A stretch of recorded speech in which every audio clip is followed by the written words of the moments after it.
I will start us off. First, I want to give a warm welcome to Gaylord. She's the Director of Housing Development for the North Bay for MidPen Housing. And one of the topics she'll be talking about tonight is they were the developer for a teacher housing project in the San Francisco Sunset District, but they have a very wide portfolio. And I actually have a good college friend who worked with them for many years. So they are a great group, and welcome, Ali. Thank you very much. Hopefully everyone can hear me all right. Good. Okay, thanks. I will go ahead and share my screen.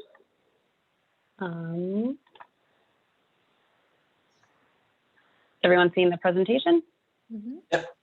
Okay, great. No technical difficulties so far. Good evening, commissioners. I'm Ali Gaylord, as Carrie said, the Director of Housing Development for MidPen's North Bay office. Thank you very much to the Commission and Carrie for inviting me to give the presentation tonight. And May is Affordable Housing Month, so this is particularly fitting. So thank you. Tonight I will be focusing on affordable educator housing, but first I'd like to provide a little background about MidPen and what we do, and then I'll go into MidPen's current partnership with San Francisco and San Francisco Unified School District on the Shirley Chisholm Village educator housing, which is yet to be built. And then we'll cover some of the overall economics of deal structuring for a project like this.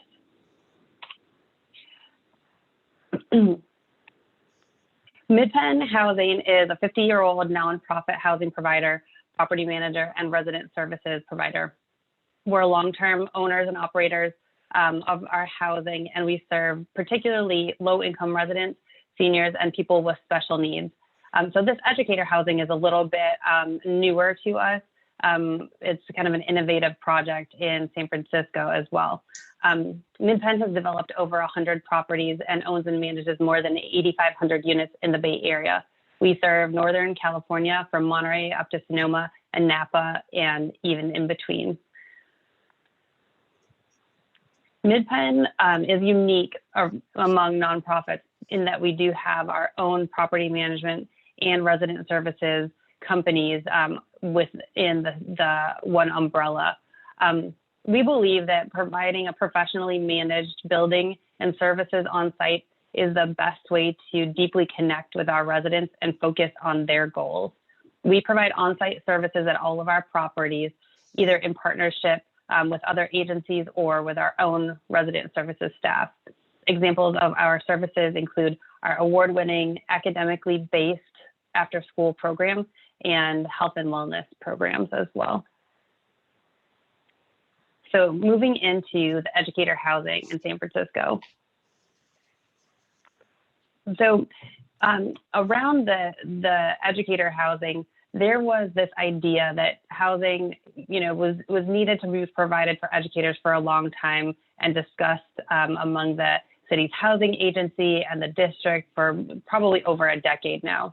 The San Francisco Unified School District has cited the high cost of housing as a factor in the inability to retain and attract qualified teachers. Constant churn and long-term substitute teachers are a destabilizing force and have negative impacts on the community. The city itself supports a lot of affordable housing for households that make extremely low and very low incomes. And serving educators in the educator kind of housing income bracket was a new opportunity for the city that they saw that they could use their funding and their housing development finance infrastructure to sponsor a development that would serve both low income and moderate income levels as well. The kind of through this presentation, the through line you'll see is collaboration. This complex type of housing and kind of new innovative type of property can't be done, in my opinion, without a lot of collaboration. In 2019, an educator working group was formed, including members of San Francisco Unified School District, UESF, which is the teachers union in San Francisco, with support from the Mayor's Office of Housing, which is the housing department in San Francisco, and with also support from the National American Federation of Teachers. The working group met to discuss several types of strategies to attract and retain and support educators, including counseling, down payment assistance, and rental assistance, and brick and mortar approaches. The brick and mortar included review of different financial feasibilities on how to construct, own, and operate, and kind of whether they wanted to own themselves or bring in a developer to do this type of work. But examining this multi-strategy approach was really a way for the district to understand what could be implemented and along different timelines. Whether rental assistance could be implemented potentially quite immediately. Same thing with some housing counseling versus the longer term brick and mortar approaches. The passage of the Teacher Housing Act in 2016 allowed the providing educator housing to be on district-owned land to be considered a state program, which then allows the low-income housing tax credit to be used in furtherance of that state program. So that was really a huge law change in 2016. The Educator Working Group examined school district-owned sites that were either vacant or underutilized all across the city. Several were examined, but had and kind of approved for housing. However, there were some issues with certain sites like steep slopes or just kind of existing conditions that made development more difficult. So the site that was chosen is in the Sunset District, where the Francis Scott Key Annex building is located right now. It's a seismically unsafe former school building that hasn't been used because it's not safe for kids to be in it. It's been used for storage and administrative functions, but it was on a 60,000 square foot lot that was mostly a parking lot and actually had been temporarily repurposed as playland, which is kind of a community pop-up park in the Sunset District that made use of this kind of vacant, underutilized site in a temporary way.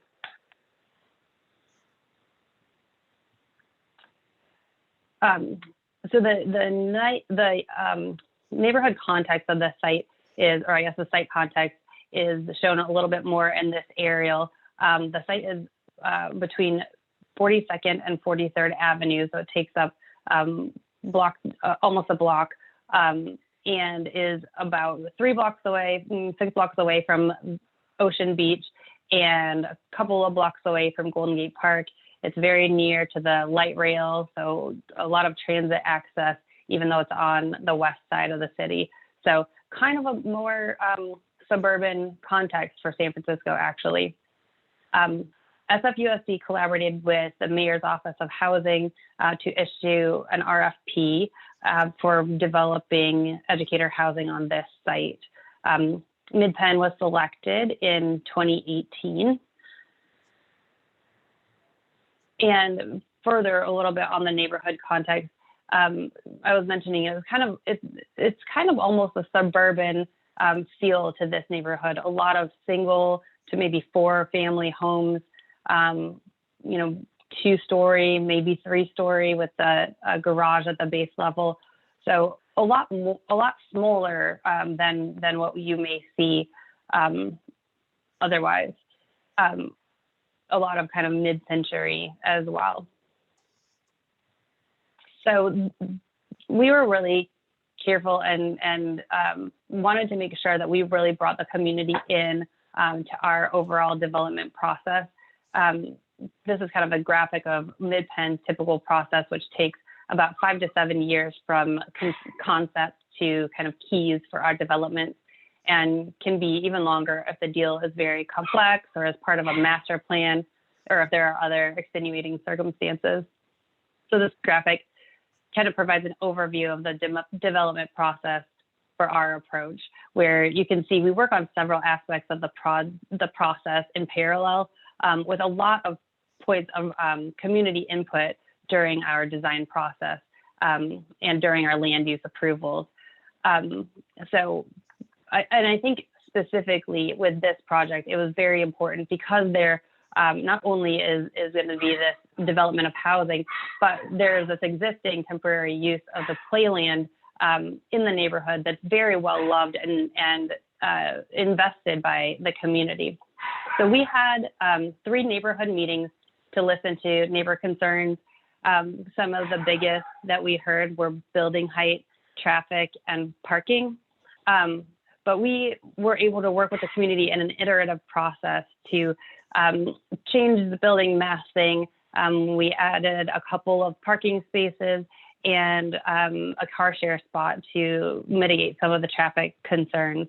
And we got to something that we think everybody feels really, really good about. Another aspect of this is the, working with educators and what they might feel about living in a building with many other educators. So we also reached out to educators to do specific focus groups on what was important in their living environment. We found out laundry and places to work. Educators work at home a lot. They didn't want to always be stuck in their apartment. So finding a place where they can collaborate or maybe have a whiteboard or a conference room was really important for them, as well as laundry. And we also continued to meet with the working group, which we continue to do today, to form policies regarding income targeting. We ran our building design by them, talked about how large the units should be, what division of kind of studio, 1 bedroom, 2 bedroom, 3 bedroom would fit the best. So just a lot of stakeholder engagement. And this is a rendering of our 43rd Avenue facade. We received our land use approvals in May of 2020 through the SB 35 ministerial process. You can see kind of from this elevation, and I've got a better shot of it, I think, in the next slide, that there's a community kind of play area that's accessible. It's on our property, but it's going to be open and publicly accessible to the community, which kind of helps reckon to that interaction with the current playland and the pop-up kind of atmosphere. So we were able to really bring that in and give that to the community. And you can also see the kind of wood-looking facade. That is a publicly accessible community space that will have some office for a local nonprofit called Sunset Youth Services, but they'll also be able to open up that space because we heard from the community they really have a lack of indoor community space where they could do something like a birthday party or baby shower. And that was really a need in the community. So we're able to also give that to them. And it ties nicely with the outdoor community space as well, community accessible space. Here's a little closer view of the publicly accessible outdoor space, a rendering of what our landscape architect is calling pokey sticks. I'm not sure how you pronounce that.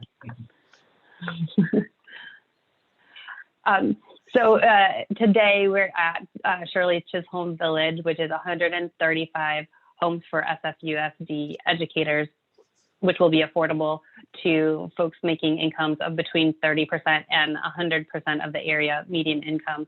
And like I mentioned before, we were able to incorporate a lot of public benefits, including this lush outdoor space and community accessible indoor space. So here is the fun part where we get to talk about the financing and economics of these deals. Hold on, my computer's crashing, so I'll just wait for the spinning wheels of death. There we go.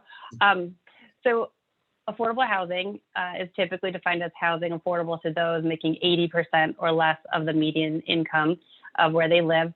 So I'm kind of flipping over to Sonoma now so that you can see some more relevant numbers. The area median income is defined on a county by county basis. And I just put the RENA note in here because I know a lot of folks are particularly keyed in on RENA with the next cycle coming up. So RENA is very low, is below 50% AMI. Low income is between 50 and 80, and then moderate is 80 to 120% AMI. And this is, don't worry if you don't see all these numbers, but this is just a comparison of kind of the basics of affordable versus market rate finance.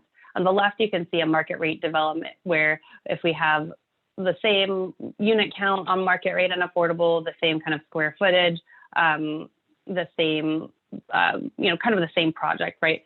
Typically, the expenses for affordable housing are greater, the operating expenses are greater than what the operating expenses of market rate property are, because we have the on-site professional management, we have the resident services, things of that nature. However, we are restricted by law in the restricted covenants that we enter into about how much we can charge for our rents. So we are limiting ourselves about how much actual hard debt that we can support. So in this example, you can see that the affordable project is not able to finance about almost $19 million, whereas the rents that the market rate development can charge cover their full costs, which is, when you hear somebody say their deal is penciling. So the market rate will cover all their costs by the rents that they could charge, or they wouldn't build that building.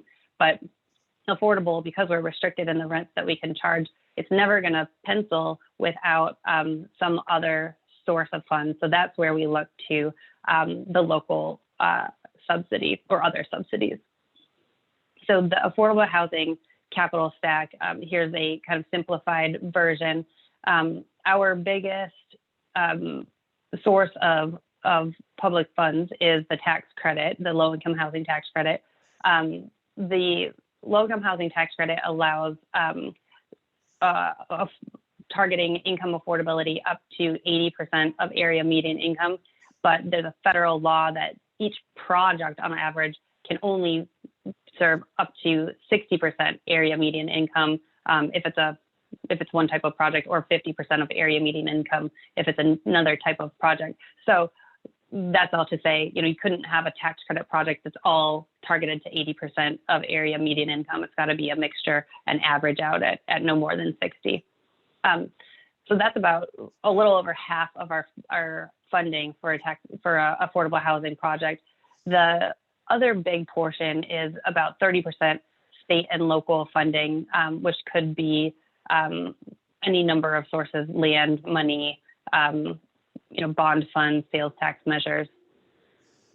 And the other kind of a very small piece, like 10 to 11%, is that conventional permanent loan that could be paid from what the rents could actually support. So what we see is that often what we call para-educators, which are classified staff, can qualify for the low-income housing because of their hourly rate, or they may not work a full-time schedule. So that's great for educators. We need that housing for folks like teacher aides, library assistants, special needs assistants. So that's great. And that's definitely a group that we want to target in our income targeting. Teachers end up being a little bit more difficult because of the salaries there, where an average teacher salary could be 70% of area median income, which then quickly can kind of move to the 80% or over income, and they can't qualify for that typical affordable housing rent. And then we can see the kind of missing middle, where they don't make little enough to qualify for affordable housing. On the other hand, they don't make enough to really qualify at what the market is going for. So it's this interesting, difficult situation of how do we provide housing for all of our educators. And what I was speaking about before, the low-income housing tax credit is about 55% of our capital stack. So if we have a project that's $500,000 a unit, we lose 275,000 of subsidy if we are trying to target that over 80% of area median income. And how are we going to make that up? Because we're still not charging market, right? We're still needing a subsidy, but we don't have that tax credit source. So what we need is a flexible source of funds to make up that amount we've lost by not using tax credit equity. And we still need the other local subsidy as well. So like I mentioned before, land is huge, and particularly in educator housing, school district owned sites are where you're going to be getting the educator housing built. The district can own it and do what we're doing in San Francisco is a below market ground lease for $1 a year for 75 years with extensions optional. That in San Francisco saved the project about $20 million in costs that were not incurred for going out and purchasing the land.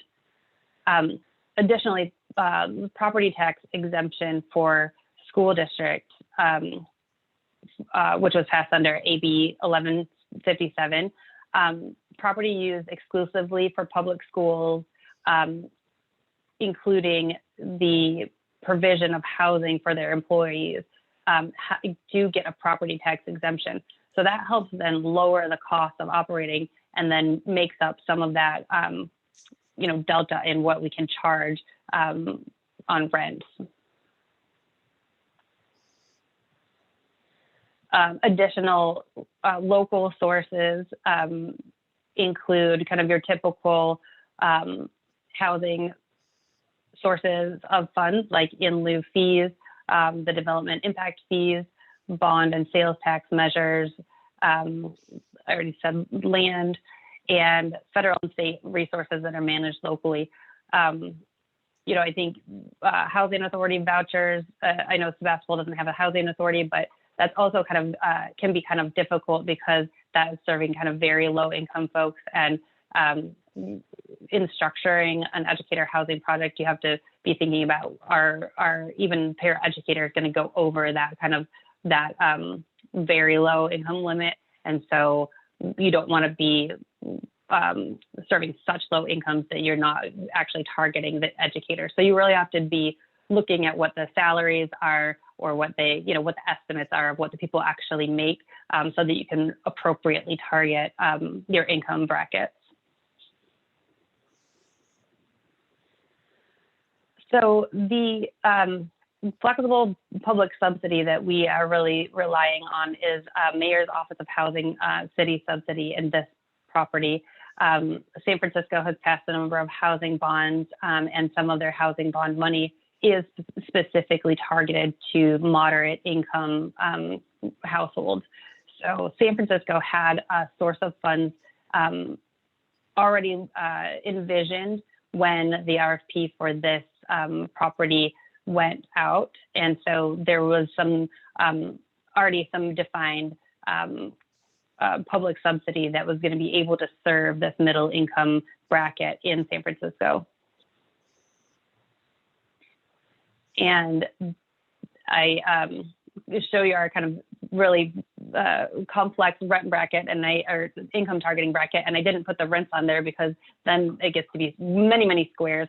But you can see in our 135 units, we are serving a vast range of income levels between 30% to 100% of area median income in studio 1, 2, and 3 bedroom apartments. And I have our resident manager apartment as well. So I think we've done a really great job of being able to kind of hit a lot of different income levels and unit types on this property.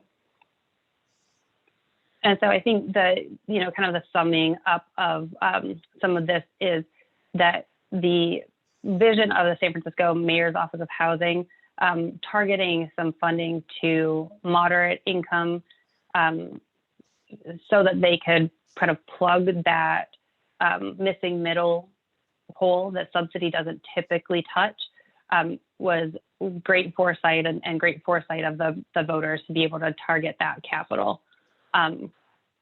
Also essential is the value of the long-term ground lease of the district-owned land that is really essential for, it's a cost that the property doesn't have to pay. So it's a cost that we don't have to go out and find funding for. And the collaboration between all of the stakeholders and entities that I was talking about, trying to envision this, the policies, and really knowing that housing is important for their employees is paramount, as well as still relying on some of our kind of proven typical housing finance tools. A lot of the peer educators are lower income, so we can serve them in a property that's also serving moderate income teachers. So I think I'll leave it there, and I think take any questions if there are any. Great, thank you, Allie. Any members of the commission have any questions?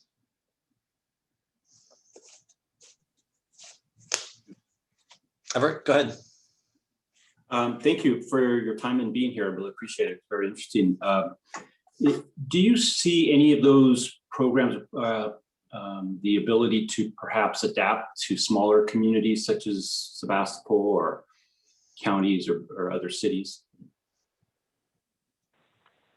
Yeah, I certainly do. I think the existing housing programs, like the funding that I was going through as far as development impact fees, or other fees that are collected by communities, can certainly be directed to something like affordable housing or moderate income housing, as well as Sonoma County had a bond measure a couple of years ago that didn't pass, but any of these local housing monies could be added to a moderate income project. I think the kind of catch there is there just is this additional amount of subsidy that has to kind of make up the lost kind of rent if you're talking about the moderate income below market rents. Okay. And maybe I might have missed this, but so it's primarily for targeting teachers for school districts and stuff, and if there's changeover, is there how do people sign up or get considered, or if they leave the school district, what happens in those situations? A lot of those policies are still being kind of discussed and worked out with the district, but the kind of intent is that there would be a preference for the educators at lease up. So we would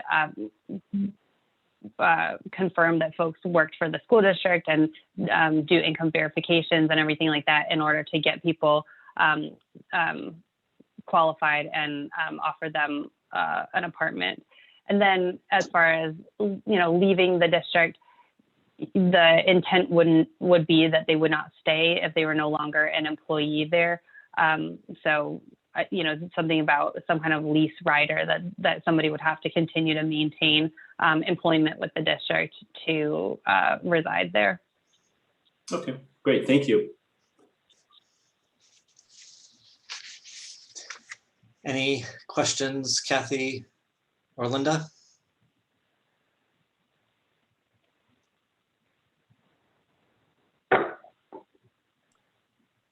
Linda, did you unmute yourself? You have a question? I don't have a question. I just, this is the first time I've heard of this kind of directed housing, and I'm just wondering, well, maybe a little question. I'm a nurse, and I don't know if I'd like to live with a bunch of other healthcare professionals because I believe in a lot of diversity. So it's just sort of a comment and wondering if how you dealt with that. I think that is something that people think about, certainly. And that was one of the questions that we had a lot of discussion with our focus groups, our educator focus groups on. And I think that it comes down to that San Francisco Unified is quite a large school district. We estimate there are about 6,000 folks who would be eligible just for this 135 units. So it's likely going to be a very diverse group, and there are a lot of schools in San Francisco. So it's not likely that everyone is going to be living with somebody that they work with all the time, though it certainly is. And that was something that people did like, because they could potentially carpool to work or have other interactions that were not, kind of school-based. But the important thing that we really heard was the ability to have this kind of public space in your community or in the property, but also have your private space in your own apartment, right? So there's kind of this ability to, if you want to engage with folks, just like in any apartment, and that's kind of what we heard, right? If you live in any apartment building, you can choose to hang out with your neighbors on the patio, or if you're not comfortable doing that, you would go in your apartment building. It's just how much interaction folks really want to have with their neighbors. It didn't really, people weren't really nervous or concerned at all about living with somebody that may have a similar profession. Okay, that's great. One more question now that I'm thinking about it. It sounds like the requirements to work within the district rather than just targeted to teachers. I'm wondering, because teachers are at a crisis in terms of being able to fill positions, and of course, housing is a very, very major issue. So do you cover all the employees? I mean, I'm going to go back to being a nurse. We're at very, very high demand, especially with everyone trying to leave of nursing after this last year of COVID. And I'm just wondering, how is it targeted because it's in high demand, or is it because the school district has these needs? It's targeted because the school district has the land. So the school district is complying with the AB 1157 with providing school district employee housing on school district land, as well as the Teacher Housing Act. So it's really because of those programs that is being targeted to teachers. Does that answer the question? Yeah, no, it sounds like it's not just employees of the school district. It's being targeted to teachers. So right, teachers and classified staff. Yep. Well, it's wonderful that you guys were able to put this together. I hope it progresses well. So thank you. Kathy, do you have some questions? Yes. So I always like to ask, how could this apply to Sebastopol? We do have some school properties that aren't being used by the public school because charter schools have moved into them, or private schools have moved into them partly. And I'm wondering whether if our school district was having an issue with finding teachers who could afford to live here, then is that something that would the next step be for our school district to reach a business like yours and begin talking about what they could do with that property? Is that how that begins? Yeah, absolutely. Yep. And I think that those kind of conversations are certainly the beginning, and trying to find the appropriate site and, the appropriate density and appropriate project to put there, and really understanding the market and the community. Yeah. Okay, thank you.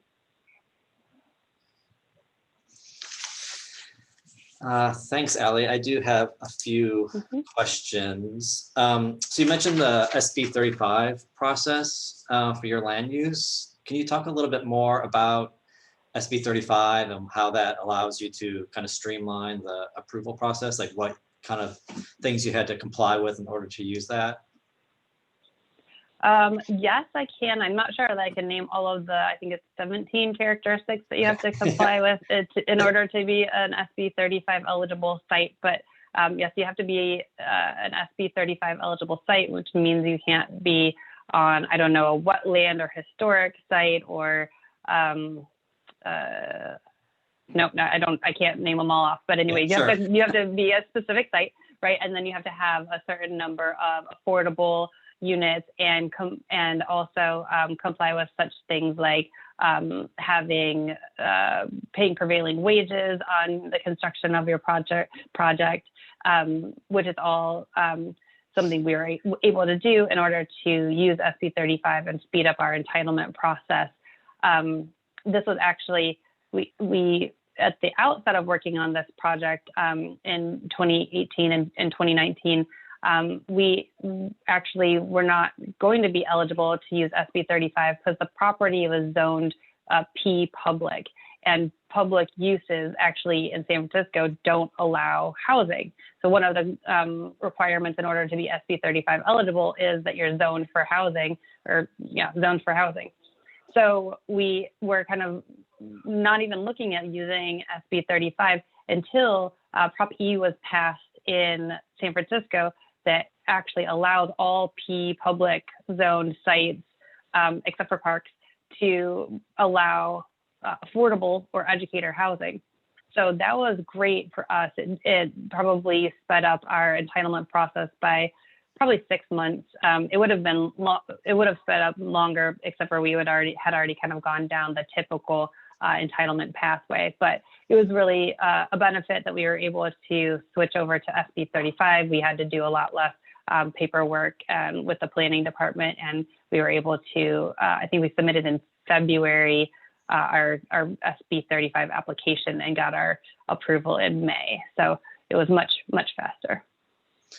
That's great. And I'm glad because that was my question about the zoning. You know, if it's a school, it probably isn't zoned for housing, but so that was, really interesting information. Just being the planning commission and thinking about how this would apply here, we might want to consider allowing housing on sort of school zone properties to make that process a little bit easier. So that's super helpful information. The other question. So I was a little confused about the tax credit. Were you able to use tax credits for a portion of this, or was this so for the units were less than 80%? You could fund with the tax credits, but for the 80 to 100, you had to that was a gap. You had to cover that additional. Yes. Okay. Yes, the additional. So a tax credit project can be split like that. It doesn't have to be 100% tax credit for all the units. You can have just cover a portion of the units. Yes, you can cover a portion of the units. It really comes down to how are you going to fill that gap, and the gap is obviously quite large. So yeah. It oftentimes doesn't work. Does it have to be like? Subsidy. Does it have to be sort of separate buildings? Like this is a tax credit building and this is the not tax credit, or how does that kind of blending work? Or is it just a unit by unit basis kind of thing? You can do it both ways. You could either kind of have two buildings and kind of have two, you could finance it as two separate buildings with two separate ownerships, where you have kind of a moderate building and then a tax credit building, or you could have it kind of all intermingled, and some units just don't have the tax credit and kind of the regulations that go along with them. Yeah. Got it. Do you know of other places in the Bay Area or Sonoma County in particular that have done this teacher housing example, or developing teacher housing in this way? There are a lot of folks that are looking at it. We're actually working with the Monterey Unified School District, looking at some educator housing for that district. I would say a lot are looking at it. I think there's a project in Sunnyvale that's happening, but it's I think it's kind of difficult to do. So it takes a long time. So the Educator or Teacher Housing Act didn't pass until 2016, so it's still relatively new. So it's certainly something that people are trying to make work, and just getting all the collaboration and everything together is going to take a little while, but I predict you will see more educator housing developments for sure. Great. And then my last question was, so this kind of targeted housing, like this teacher housing, how does that, work with, fair housing laws and requirements to have a, not target things like that?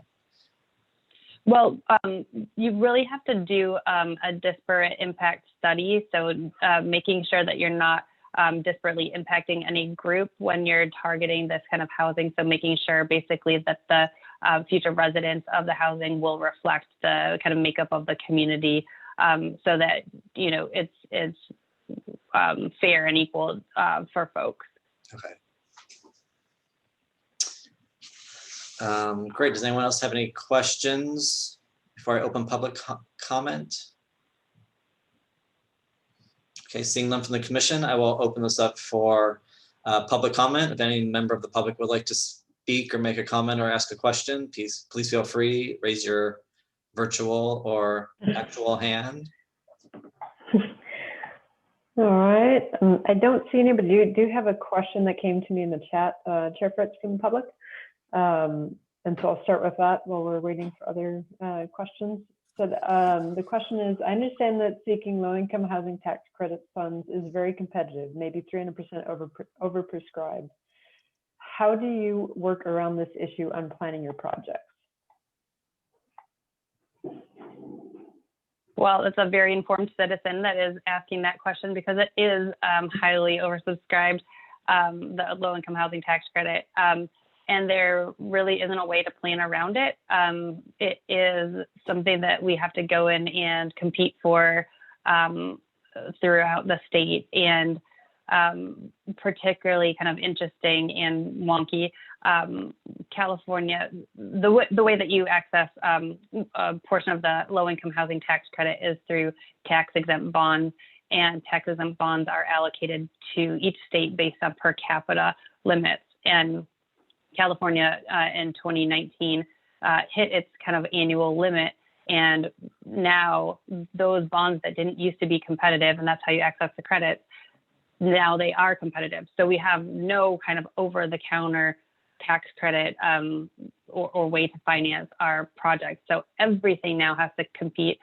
And in the Bay Area, so tax-exempt bonds, I think, are oversubscribed about 3-to-1 statewide, and in the Bay Area, 7-to-1. So it's very, very competitive and can delay projects for a very long time. We've already submitted one application for our tax credits, which is kind of the last piece of funding that we need earlier this year. We'll be submitting another one in 2 weeks, and it's just kind of luck of the draw. So we can have projects kind of sitting and just waiting for that last piece of funding for a long time.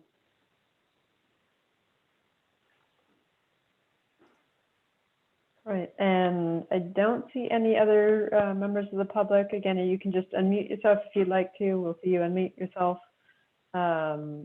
or use the chat or raise the hand. I'm happy for that. And if I may, Chair Fritz, I have a question. Member of the public. Yeah. So I'm just curious how would a city start the conversation with the school district or a nonprofit housing developer school district? How does that process get started? If you could talk a little bit about that.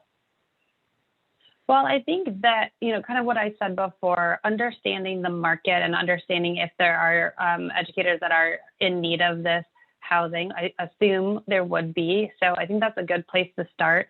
And if the school district is, having issues retaining and attracting educators, then they would certainly probably be open to having some of those conversations of how can this be alleviated and is providing housing a way that they would want to. And I think that in particular, bringing an affordable housing developer into the conversation would be helpful, because then you can start talking about some of the constraints and identifying sites potentially. The city and the school district could also potentially identify sites first and do some kind of an RFP like San Francisco did. But I think really just understanding the need is where the conversation would start, and understanding what kind of resources might be available in the community. And I do have another question from the public. Seems like the night to just not want to speak out, but that's fine. It says, Ali, you had mentioned that in focus groups, access to laundry was important. Are there options to have washer dryers in the unit? We actually didn't have washers and dryers in the unit. We have 2 laundry rooms on 2 of the floors. It's a 5-story building, so we have 2 laundry rooms. And it was, it's more common for us to do the individualized laundry room, the common laundry room than it is for individual laundry. And it just kind of gives the ability to have more storage space and space in the unit, as well as, we rent the equipment and maintain the equipment. And it's just kind of more of our typical way of doing things. Thanks. And I will note, I have seen in affordable housing applications, I have seen both a joint laundry room and closets with hookups, but not the actual units in the units. And to me, that seemed a little bit, and this wasn't for teacher housing, it was for more a lower income threshold. It seemed like the stuff in the units was maybe just being done for some criteria, tax credit criteria or something. It didn't really seem like that would actually be used in the unit.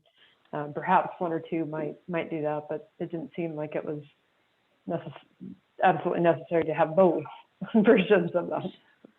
Right. And if it's in the unit, people then typically have to buy their own. So that is tougher, if you're moving into an apartment and trying to furnish it and all these things anyway, the last thing you want to do is buy a washer and dryer. So it just typically works a lot better to have the ones that we maintain, and they're all high efficiency and, low water use too. You have any other public questions or comment? I do not see any, Chair Fritz. Okay, then I will close public comment. I just had another question about, so in your San Francisco project, so MidPen is 100% owner of this project. The school district doesn't have any ownership piece of this. They're just leasing you the land to do this development. Yeah, okay. Yes, that's correct. Any final questions before we let Ali go?